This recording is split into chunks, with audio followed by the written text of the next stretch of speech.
The Tarrant County Master Gardener Association has partnered with the Tarrant Regional Water District to encourage water conservation. TRWD maintains 4 area lakes and pipelines needed to provide surface water to local water treatment plants so they can clean that water to meet drinking standards for our communities. They also work with many cities in Tarrant County, such as Fort Worth, Arlington, Mansfield, and many others, to provide water conservation programs to the community. Conservation is an important water supply strategy to help meet the needs of our growing population.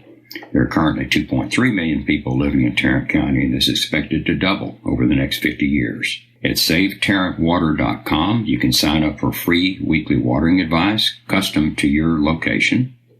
If you're a resident of Tarrant County, you can sign up for a free sprinkler's checkup where a licensed irrigator comes to your home, provides a comprehensive evaluation of your system with recommendations to reduce water waste. There's also an event calendar where you can find information about future classes and workshops. So be sure and check out SaveTarrantWater.com to sign up for their free services. Hello, my name is Donna Parikka, and I'm a Tarrant County Master Gardener. And I want to talk a little bit about trees today. It's the time of the year that maybe everybody should be considering planting a tree. And I'm assuming that all of you or most of you have an interest in trees and you would like to include one or maybe more into your landscape. You may or may not be an avid gardener. You may not have a love for gardening, but you do recognize that trees are very important for your yard and for our environment. My objective today is to help you do-it-yourself gardeners and interested homeowners with the task of planting and implementing trees into your residential landscape. So why should you plant a tree? Trees just make the world a better place. Let's talk just a minute about why trees make the world a better place. One of the things they do is fight climate change. Through photosynthesis, trees absorb harmful carbon dioxide, removing and storing the carbon and releasing oxygen back into the air. Carbon dioxide is mentioned a lot when the global warming crisis is discussed by scientists. The effect that trees could have here is enormous. Trees can clean the air and help you breathe. Trees are good for your health. Trees don't just absorb CO2. They also absorb odors and pollutants like nitrogen oxides, ammonia, sulfur dioxide, and ozone. It's estimated that one tree can absorb nearly 10 pounds of polluted air each year and release 260 pounds of oxygen. Trees can also prevent soil erosion and aid in stormwater management.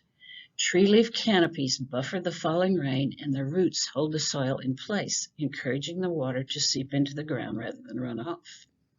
Energy conservation. Trees conserve energy in summer and winter. They provide shade from the hot sun when in full foliage. They serve to warm in the winter when the leaves have dropped, allowing the sun to shine through. Research has shown that areas called urban heat islands, also known as intercity areas, can be as much as 20 degrees hotter than surrounding rural areas. Trees also can provide a windbreak. Property values. Studies of comparable homes with and without trees show that trees in your yard can increase its value as much as 15 to 20%. It's all about outdoor comfort for the residents, the satisfaction of curb appeal in the neighborhood. Trees make your home and yard more beautiful. Wildlife habitat. Trees provide nesting sites, food, and shelter for your bird friends. Squirrels love to make their homes in them also. Trees are good for your mental health in addition to your physical health. A view of trees in urban areas has proven to reduce stress, anxiety, and even the crime rate. Trees filled with gardens on hospital grounds speed healing in hospitals. They act as an outdoor room in your yard while blocking undesirable views, providing privacy and separate areas from one another. The future benefits. Some trees can live hundreds of years. They will benefit future generations. Planting a quality tree helps the environment and the beauty of the world beyond our lifetime. I like the Greek proverb, a society grows great when old men plant trees whose shade they shall never sit in. And also Warren Buffett's saying, someone's sitting in the shade today because someone planted a tree a long time ago. Think that, in a sense, you are kicking the can on down the road, surrounded by planted trees. Now for what I'm calling the tree master plan. I've kind of split it into these sections in hopes that maybe it would better help you understand all the components needed when you're considering adding tree or trees to your yard. You will be more successful and happier with the results if you take the time to plan and learn before you implement. One of your first decisions before you plant your tree is to decide who's going to do the work. And I've kind of broken it down to what I consider there's just really two options. One is hire a professional. Do you want to hire a professional or do you want to do all of the work? Here's some of the considerations. Size of the job. If the job is too big to handle yourself, remember you have physical limitations, especially if the tree is too large to move or lift. Planting it yourself, but shipping it to your location by a third party can be a solution, and you can still handle the tree once it is delivered. This is what I did in my yard. A lot of work, but rewarding when it was completed. Remember to always keep your safety in mind when you're talking about the size of the job. Your knowledge. If your tree gardening knowledge is limited, maybe you don't want to do it yourself. Is the time you can devote limited? You might want to consider professional help. Your personal preference. You may just want a professional to take over the job so you don't have to make all of the decisions, planning, and implementation. Another thing to consider is the warranty. A warranty might be available. Some sellers may not warrant the tree unless they do the planning. And of course, there's your budget.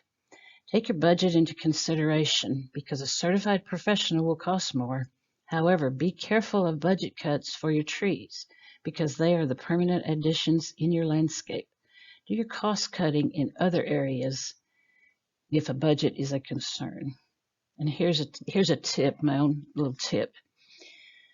Keep your blueprints and your plant tags. If you hire a professional, be sure that they know in advance that you want copies of all the blueprints and the tags from all of the plants placed in your landscape. They will show you the species and the variety, and it will help you from then on maintain and keep your yard afterwards. When you ask a master gardener about a plant, the first question they will always ask you is, what is the species and variety? Please be informed. The more you know about trees, the better you'll be prepared to find a competent professional to do your job. Consult ISA certified arborists. Always hire someone who is bonded, licensed, and insured. Get multiple bids and ask a lot of questions. Get written and signed paperwork for all change orders. Now, if you decide to do it yourself, this is the best option. This is the goal of our discussion. It's your best option if you're on a limited budget. Your availability of younger tree choices make the do-it-yourself option a reality, and this is the most rewarding option that you have. Okay, let's go and start to talk about your tree choice and what tree variety and some of the things that might be included in your decision. There's a lot to consider when you're trying to decide your tree species and the variety, which one's right for you. So remember the phrase, right tree, right place. This is how you decide the right tree. The Texas native or adapted is one of the considerations. I'm going to talk in detail about that a little bit more. The regional suitability, we're going to go on a little bit more later. The size and growth habit, I have it in more detail later. The soil requirements, definitely consideration.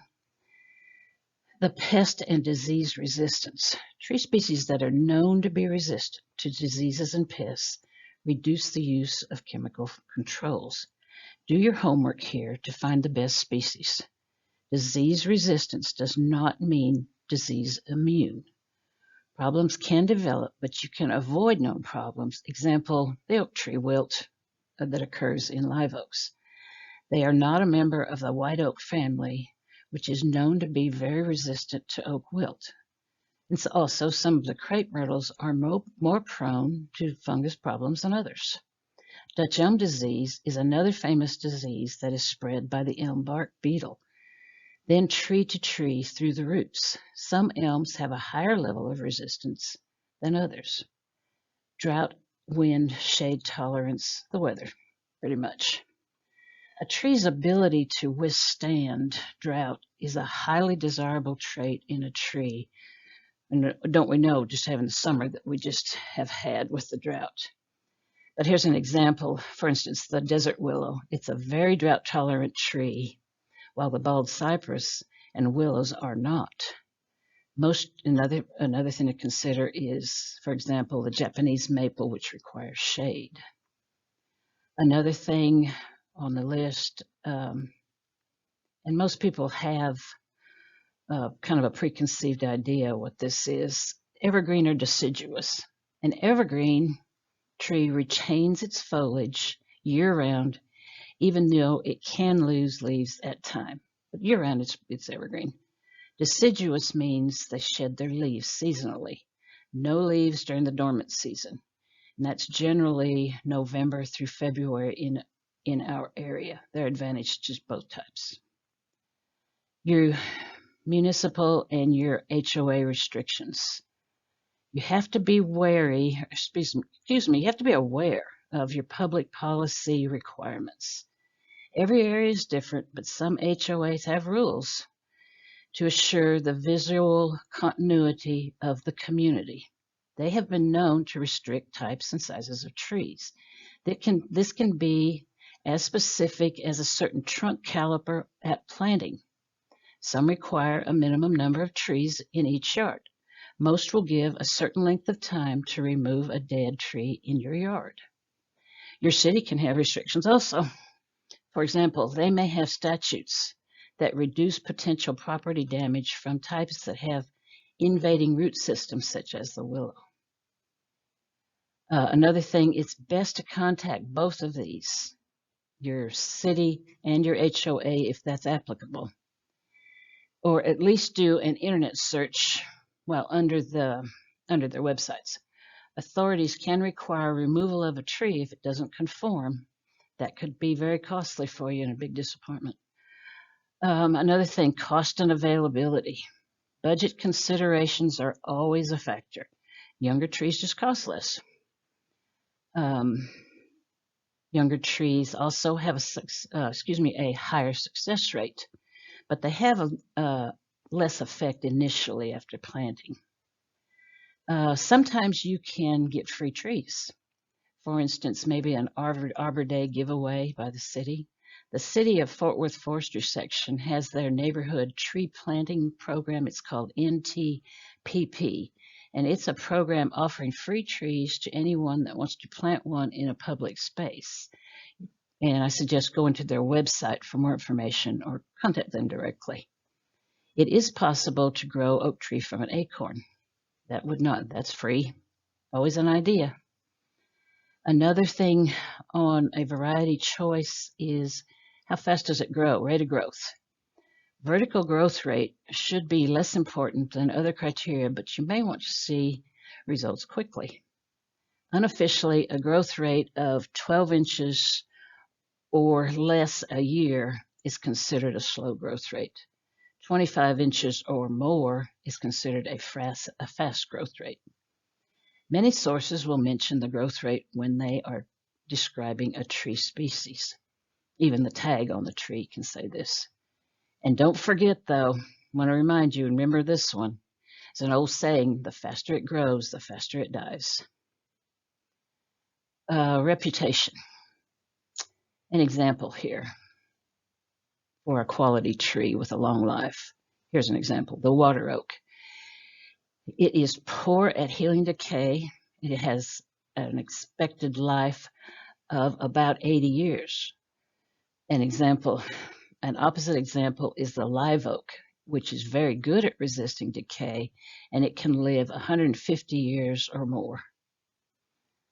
The Bradford pear.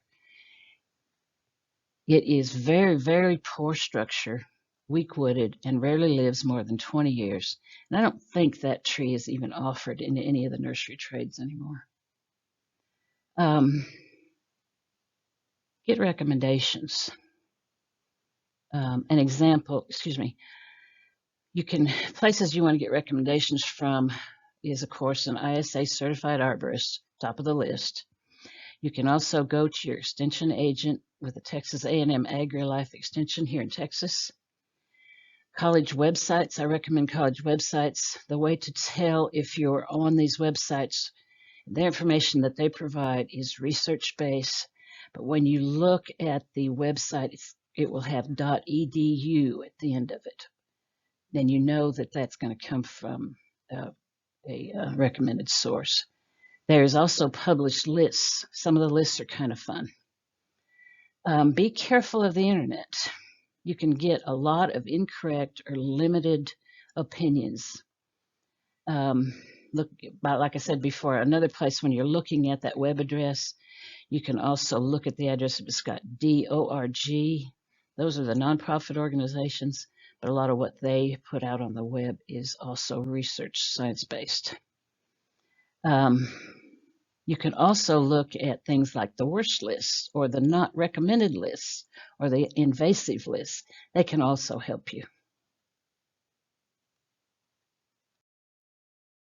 Okay, let me go back up to the top of our list again, and we're going to go back and talk about the choice of a native tree.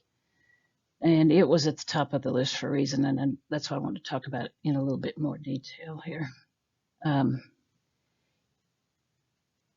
Texas native means that a species is born or originates in and is living and growing in Texas.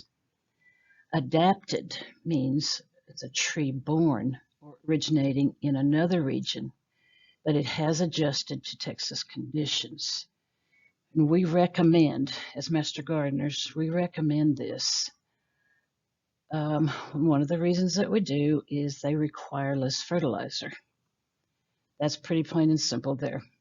Another reason is there is less irrigation required, and in some cases, no irrigation. The plant can live just on rainwater alone. Just remember, water is awesome. It's going to be more and more critical as time goes on. Another thing is the pesticides. Native trees are more resistant to pests. Another thing is the wildlife habitat.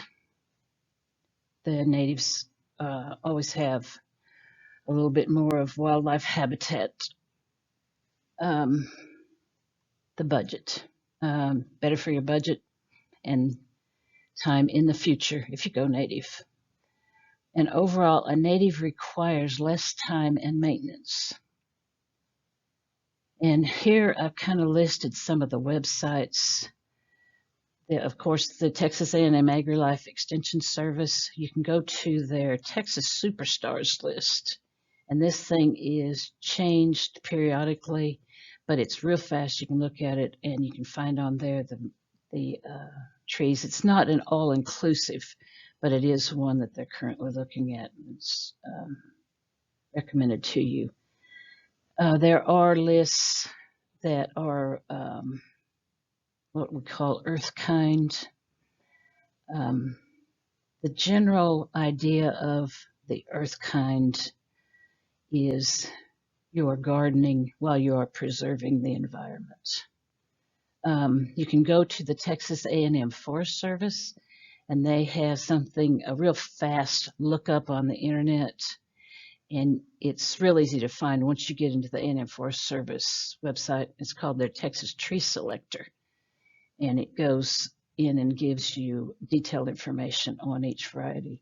And one of our favorites is the Lady Bird Johnson Wildlife Center. And it has a plant list and a plant search in its website also. Okay, let's talk a minute about what I'm calling regional suitability. These maps, I put both of them on the slide, and I know there's a lot in this slide, but maybe we can kind of narrow it down, make it easier for you to understand. These maps are revised, but not very often. But I still think they're really useful and actually very vital when you're trying to decide on the best tree species suited to your area. The one called minimum temperature, this is the plant hardiness map. It's on the left. It's the standard by which gardeners and growers can determine which plants are most likely to thrive in a given area. The USDA map is based on average, I repeat, average annual minimum winter temp. Remember, this is average. Again, it's not the all-time low. This is why we may have lost trees in our area when we had our below zero temperature recorded recently. The hardiness map in Tarrant County is currently designated as the 8A area, and this means that the lowest temperatures have averaged 15 to 10 degrees. This can vary in urban areas versus rural areas, as urban areas tend to be somewhat warmer. As you search, you're going to find the most descriptions about a specific tree species and variety will reveal its hardiness zone. The other map on the right reveals Tarrant County's average annual precipitation, and it has been 34 to 38 inches. I can kind of draw the area. You can find Tarrant County on there and then match it down with the little index there at the bottom. This is very helpful when you're planning drought-tolerant plantings versus those that are not so drought-tolerant. The more rainfall, the less you have to irrigate. So please do not ignore these regional considerations. Some retailers may offer trees that cannot survive in our area, so be wary there. This is something that I think will help you also to visualize a tree in your yard. It's called the growth habit in the little illustration of the different tree forms. Of course, the rounded one, it's characterized by an upright, dense canopy. Trees that are rounded, for instance, are the bur oak. Most of the oaks can fall into this category. The spreading, it's wider than it is tall. The most famous spreading in our area is the live oak. The one that is pyramidal is wider at the bottom, narrow at the top. And this is indicative of the pines, bald cypress, pine cypress, and so forth. The oval trees, examples of that might be a smoke tree, a magnolia. Sure, you are familiar with the magnolia. Some of the maples, the sweet gums for sure, and a very young red oak has this form. The conical, and it is very similar to the columnar, it's just a little slender. And the arborvitae, ginkgo biloba might be examples there. The vase-shaped tree, it's upright and it's spreading, it's wider at the top. An example might be a crepe myrtle or a vitex, some of the Japanese maples also. The columnar, it's tall, thin, upright. The hollies, the cypresses, and some of the maples are kind of look like this. An open form. Many of the older tree varieties will assume a more open form as they get older, especially if they have good structural pruning as they have grown. The weeping form, it's kind of flexible, long branches, and they kind of hang down. Some of the maples do this. Of course, most famous is the weeping willow. There is a weeping yaupon, some of the hollies and birches. The irregular form, it is kind of a more open shape, and I think a lot of the trees can assume this form as they age. Now on to size. When we're talking about size, we're talking about the size of the mature tree, not the size it is when you buy it. And to make it easier to discuss, we kind of categorize these into 3 sizes. And always remember, these are generalizations and averages. Any one tree can differ, just depending on how vigorous its growth has been in near ideal conditions, or less than ideal. Small trees, these are the ones that are considered ornamental. A lot of them are multi-trunked, and they are usually about 25 to 30 foot or less tall. They are best for small and medium-sized yards, and there are some large shrubs that can be pruned into a tree form, and they are consideration. They make beautiful small trees. And these, what I'm calling the small trees, in most cases can be planted underneath a utility line. This is a big idea. A lot of neighborhoods still have overhead utility lines. And they are very useful when you're trying to fit a tree into a specific location that won't allow you to choose a large tree. And I believe the small ones, for most of these smaller yards, these are where your best choices would be. The ones that are considered medium, I'm going to call 35 to 45 foot tall. They need a large yard in order to spread out. I'm going to kind of rank, for my purpose here, 35 to 40 foot. When you see these sizes, you're going to see different, people call them different things. Sometimes the medium will be up to 50 foot. Okay, a large, I'm going to say that's 50 foot and over. And this is in height. What you can kind of think of is the height and the width. They're oftentimes very similar. These trees can be huge. When you think of them, that's things like the bur oak, all of the oaks pretty much, pecans, they get really, really large. And let's always think for the long term, and please visualize the tree at its mature size. Remember, mature size in your yard. Measure very carefully. The right tree for the right place can greatly reduce your future expensive pruning requirements. And as trees age, eventually they're too large for you to prune, and you have to hire it, and it can get very expensive. You can avoid all of that by buying the right tree. Also, the hazard. If you get the correct size, it can reduce potential hazards and failures when the tree is old. And the suitability of the tree's size to your location, I'm repeating, is absolutely vital. It has to fit into your space. It is not a good idea for the foliage of the canopy to touch or overhang your residence or any other building.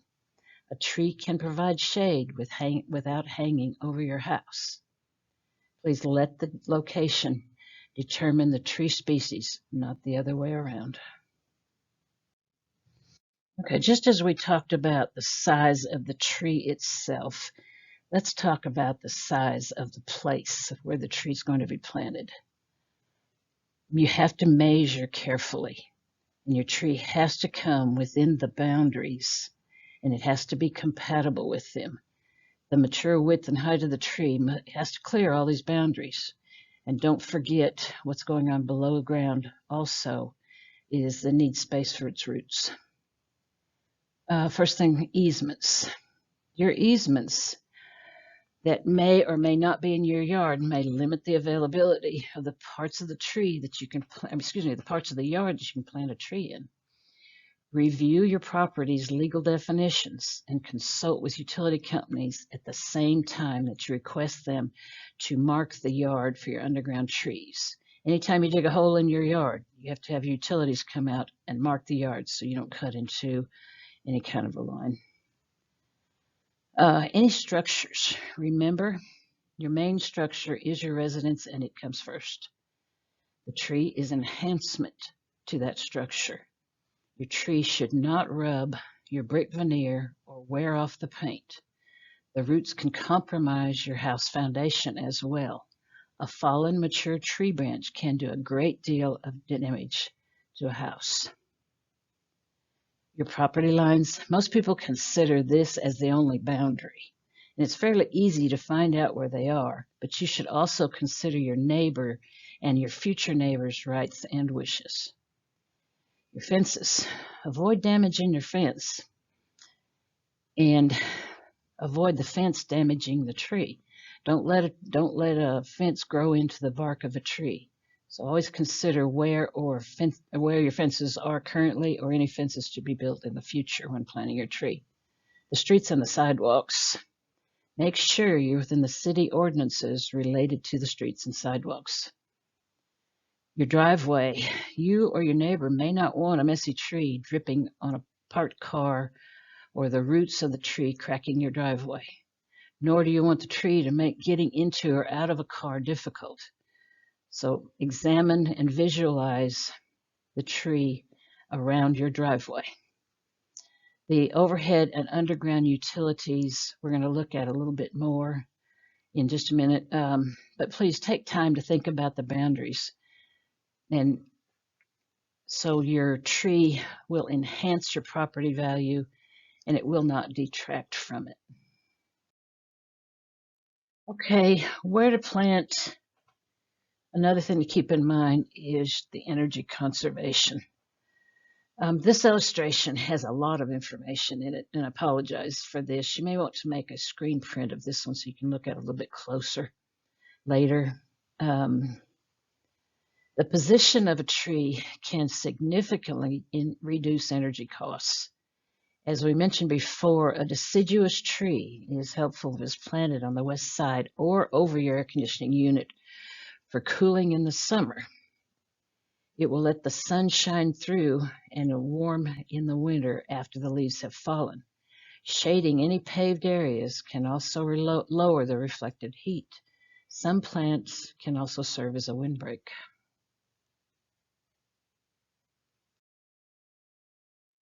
We've talked a lot about where to plant, but let's look at where you should not plant. It's very important. One of the most easily observed tree planting errors that you see. And in addition to that, I want to add right here, it's not necessarily where it was planted.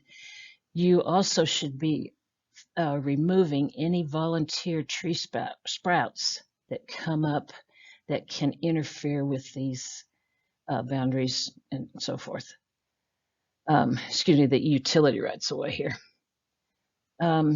Trees and power, they just don't go together. It's pretty simple.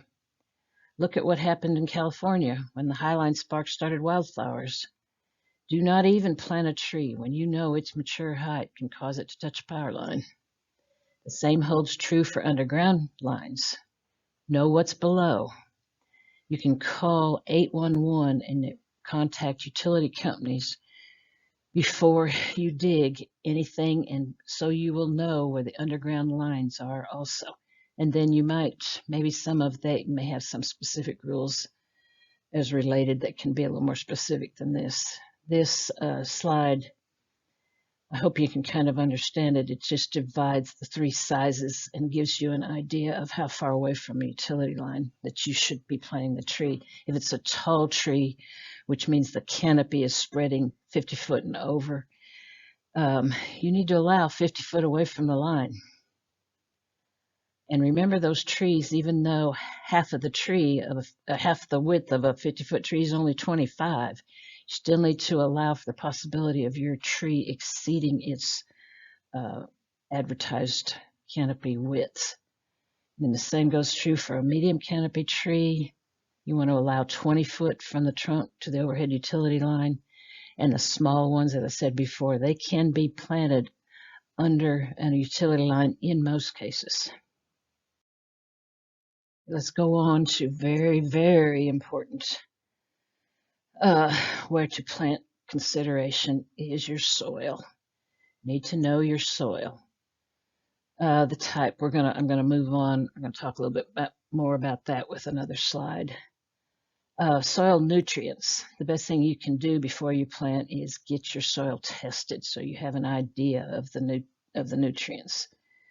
The soil pH can be acidic, neutral, alkaline. This cannot be permanently altered. You can do it for a short time. What it is can be detected with a soil test, and this is recommended before a tree variety is selected and planted. Your drainage. Water should readily absorb into and drain from the soil. Some soils, such as clay, are very, very slow to drain. That's why a percolation test is recommended if you think you have any possibility. I'm going to show you a little bit more about how to do a percolation test. Another thing to consider is contamination. Tree will not grow if it's been contaminated with herbicides, heavy metals, or toxins.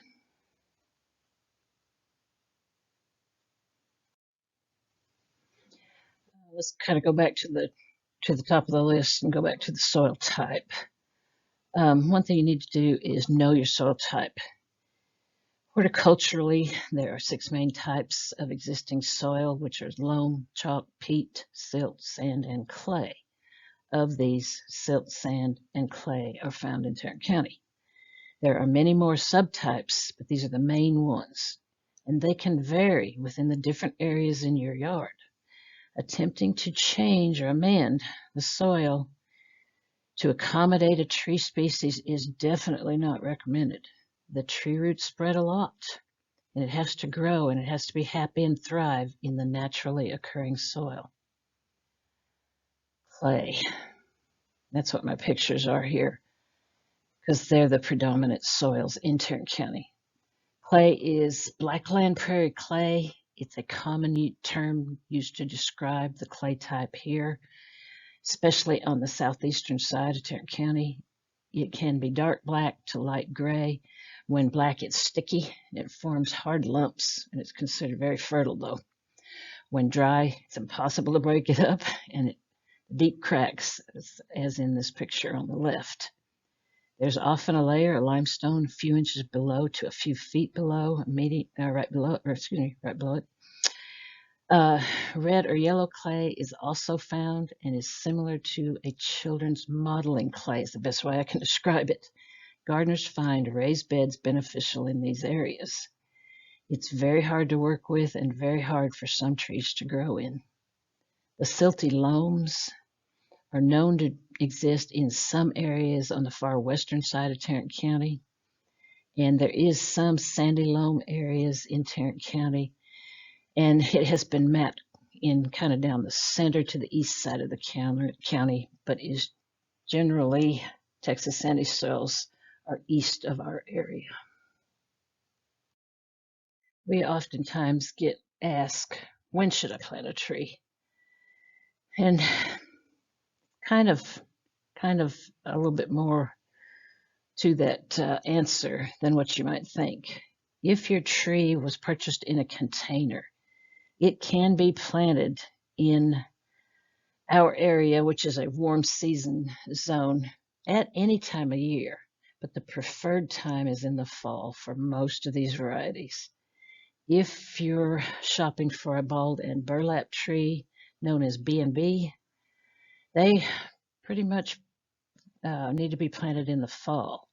Fruit and nut trees, they're best planted during their dormant season, and that is in the winter.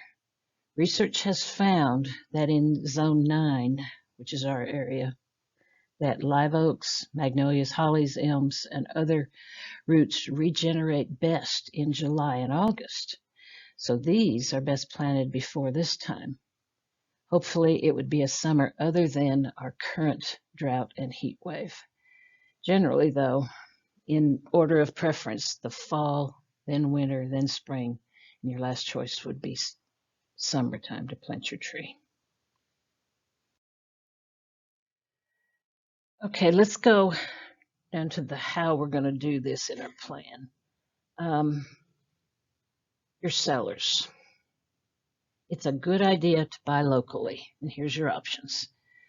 Local grower, if available, You can search the internet. Most are probably selling to distributors, but this is worth a try. You might be able to find a grower in Tarrant County. Next, retail nurseries. They usually have large inventories, especially during the peak planting season. And the retail nurseries will have, in most cases, better quality trees than the big box stores. You might look around here. Our favorite, of course, is Archie's. Western Gardens for its native, and Metro Maple are just examples of some of our retail nurseries that specialize in trees. Your retail discount stores, they offer the lowest cost. Be careful for low quality here. And big box stores are generally considered to be Walmart, Home Depot, and Lowe's. Free giveaways, I mentioned that before. You can wait for the small seedlings to grow. If you have the time, they'll be smaller, less impact on planting, but free is always nice. And the city of Arlington has a free tree giveaway as well as some of the other surrounding areas. There's always an Arbor Day. And you can also buy a tree online if you trust not being able to see the tree in advance. Okay, let's go on to the how to select a tree. This is the part of our shopping. A seedling. It's the very smallest that you can probably buy. Sometimes they're only about a foot tall, probably less than a year old, and they will always be found, not always, but they'll be found sometimes in plastic containers. These are the kind that are usually in the free tree giveaways. A containerized tree, like one example is the lower left-hand side. It's been grown in that container. It can be anywhere from a 1 gallon to as large as 65 gallons. The smaller is cheaper, of course, and it's easier to handle. It has less immediate effect, though, after you get it handled. The largest is obviously left to a professional for planting. Containers are the easiest way to establish, but watch for girdling roots, and other problems can happen inside that container. Obviously, the very large containers are best left to a person with the equipment to handle all that weight. Another way you might see a tree available for sale is in plastic bags. This is kind of becoming more and more popular for the growers. Another example is the bare root.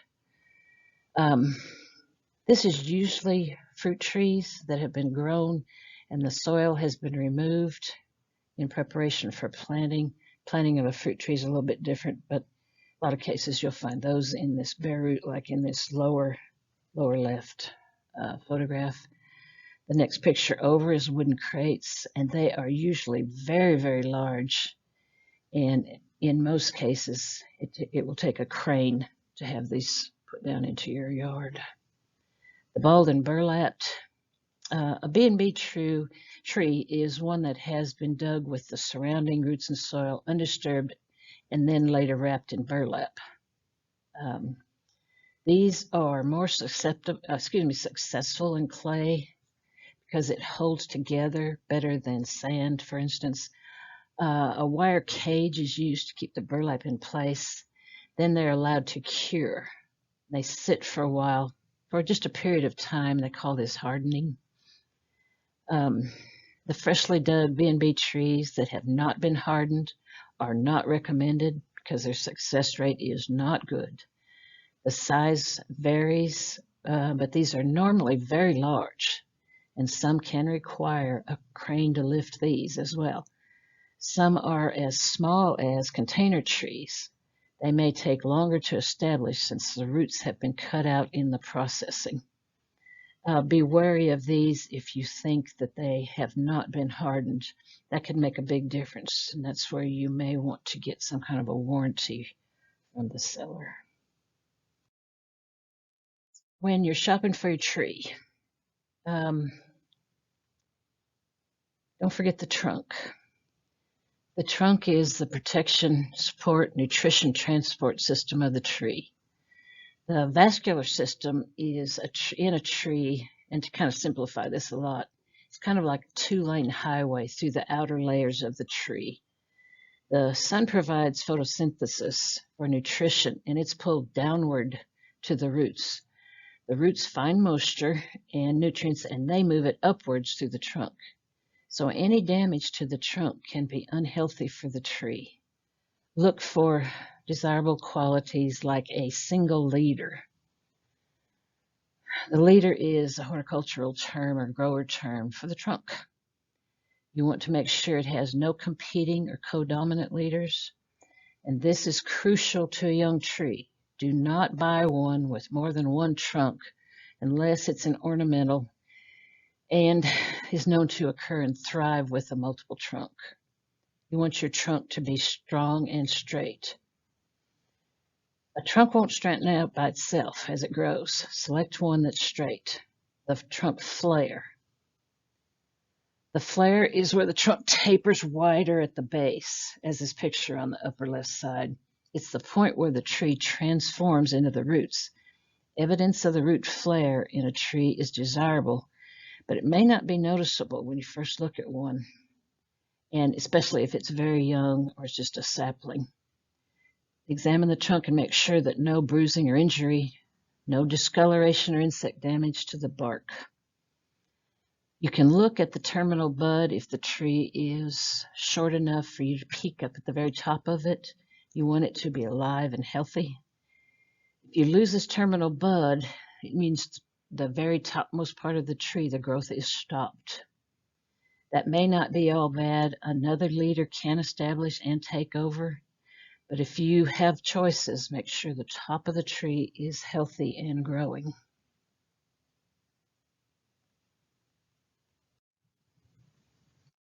A young tree that has good branch management, it will grow strong and it'll be well structured. Very, very important. The tree that you select may be large enough, so it is showing the permanent branches. These are the ones in my illustration that are above the dotted line. The ones below the line are temporary. Trees offered for retail sale, they come in all sizes, and most will have had all or some of these lower branches removed by the grower. And the reason they do this is people have the incorrect assumption that if the tree looks like what it's going to look like at maturity, that it's a better purchase. That is wrong. But growers have a tendency to appeal to the buyer in this manner. So unknowing buyers, they will have a tendency to love the full bushy little canopy. That's not correct. If you're shopping for a 6-inch baby tree and your intent is someday to limb it up so you can walk under it, then of course all of the branches you're looking at are temporary. So this drawing is a very good illustration of branch management. The temporary branches, those below the dotted line. Temporary branches, another word for it might be trashy trunk. People refer to it as that. It is a good thing to find in a baby tree you're shopping for. The temporary branches, they aid in the development of the trunk. They help the trees develop a good trunk flare. These extra leaves on these extra little baby branches help with the photosynthesis. That provides nutrients to the tree. They will also help to shade a young tree from the sun. Our Fort Worth tree farm marks the sunny side versus the shady side of a young tree at the time they harvest the tree so they can replant it in its final place with the same configuration to help with sun scald. These baby trashy trunk branches, they should not be allowed to become too long. So there should be careful structural pruning to suppress their growth. They will be removed probably before they reach 1 inch in diameter, and this is most likely after they're planted. The permanent branches, sometimes they're called scaffold branches, and those are the ones above this red dotted line, and they're very important because these are permanent and you have a chance to establish the framework of your tree if you manage them correctly. Like I said before, they may or may not be present on a young tree, depending on its size. Again, realize a 6-foot nursery tree does not have any permanent branches in your view yet.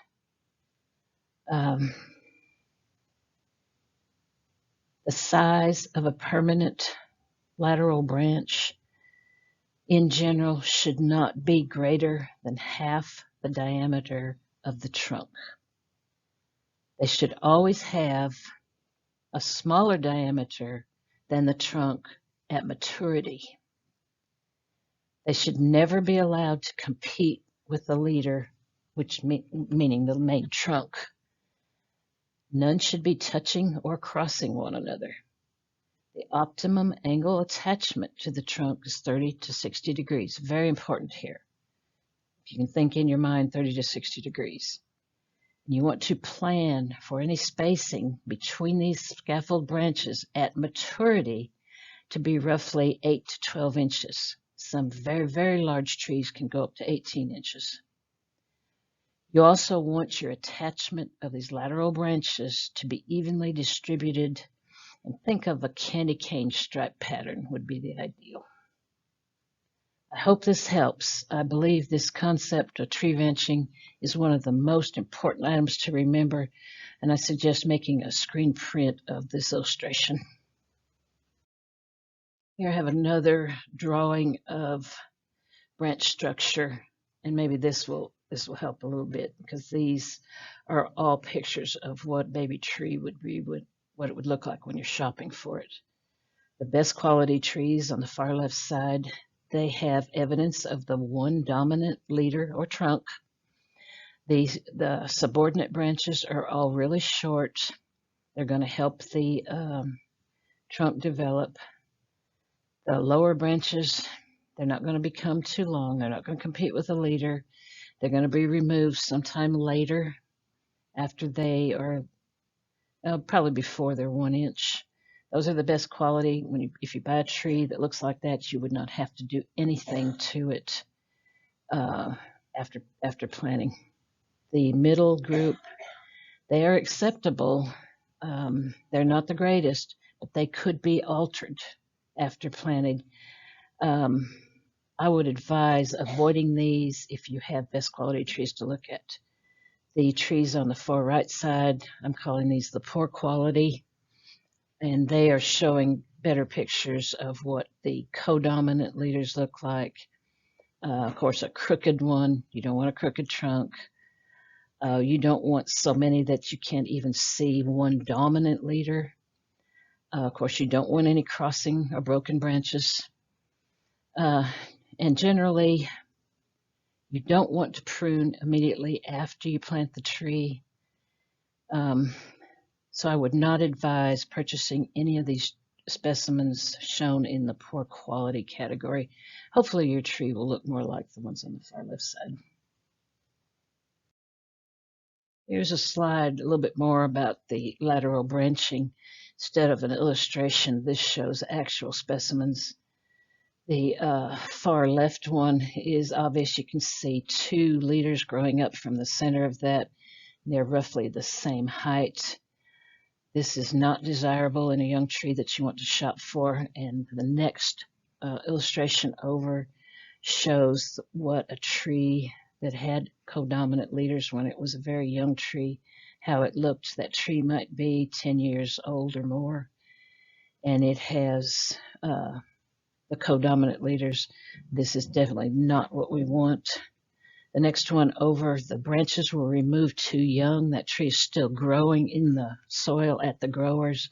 The branches have already been removed, so it's losing the capability of all that photosynthesis from those baby branches.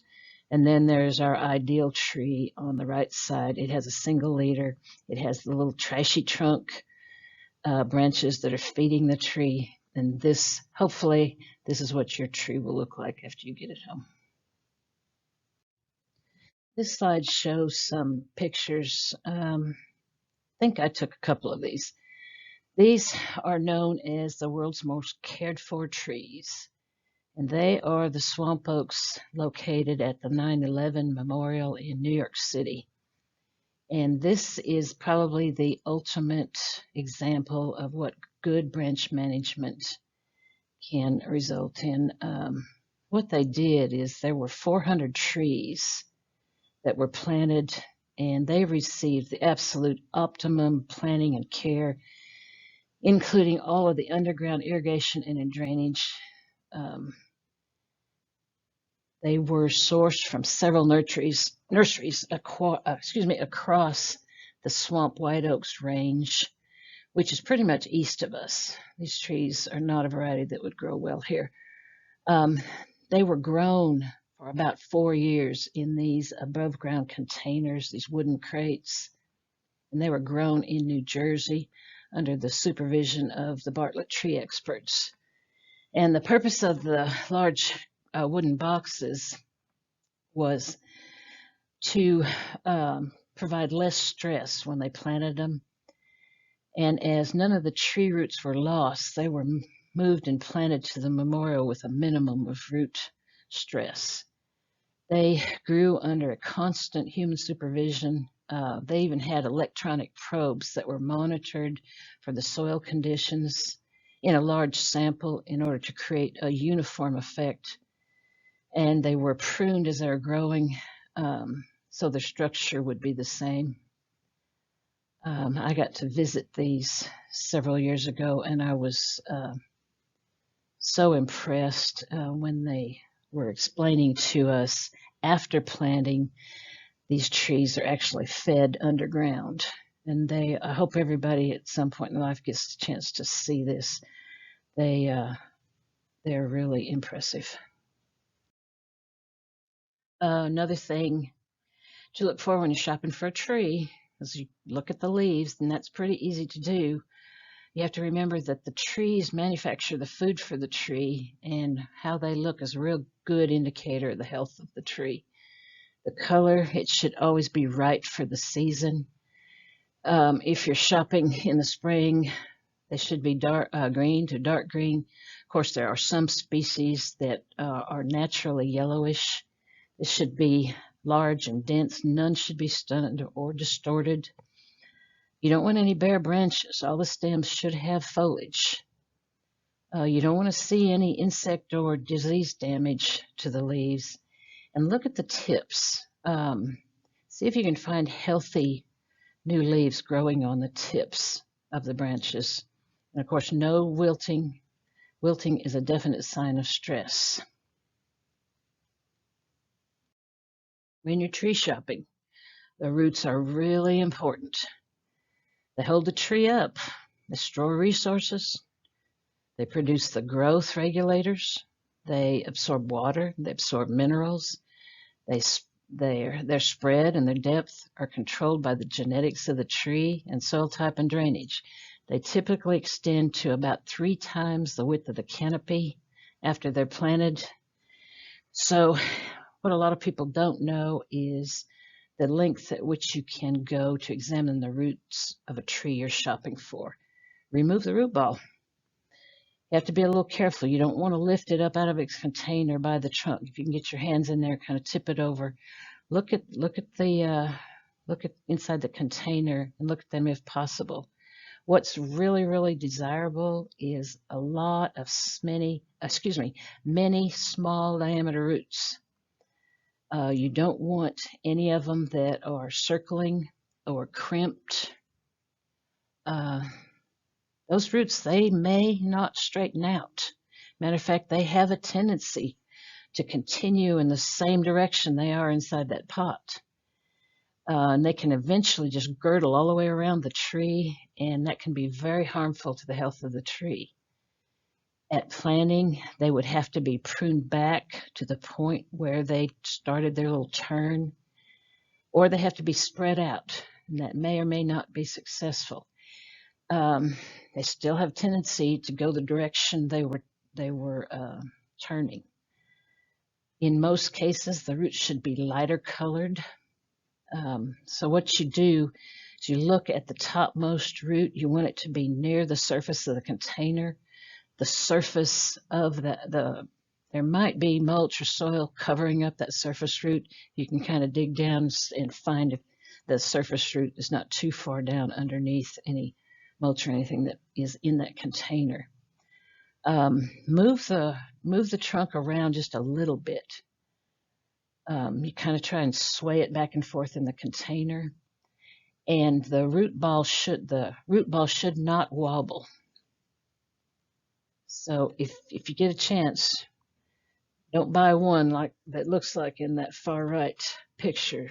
That tree probably will have very little success.